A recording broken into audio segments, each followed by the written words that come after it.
It's been more than 5 months since several gunmen assassinated Haitian President Jovenel Moise and wounded his wife in a raid on their home in Port-au-Prince. According to a New York Times investigation, Moise was compiling a list of officials and businessmen linked to the drug trade before he was murdered, and he had planned to give those names to the U.S. government. Maria Aviv authored that report and joins me now. She is the bureau chief for Mexico, Central America, and the Caribbean for the New York Times. Maria, welcome. Thanks very much for being with us.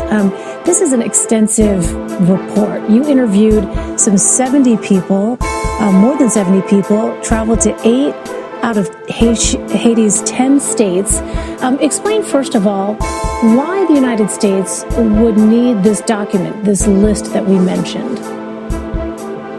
So I think we have to keep in mind that, the United States, we tend to think of it as this omnipresent force, this just giant superpower with all sorts of fingers in every single pie. But there are certain places where it's just really quite impossible for them to gather intelligence. And from what I understand, is Haiti's one of them. And part of the problem is that Haitian police have a terrible track record with human rights.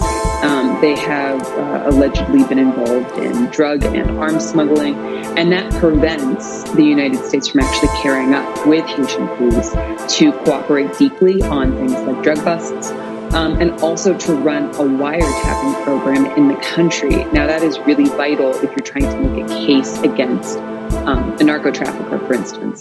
And there are several that have been suspected of narco ties for years, but they just simply cannot make the cases because they need to have, beyond any doubt, like that much evidence in order to go to trial and actually convict these people.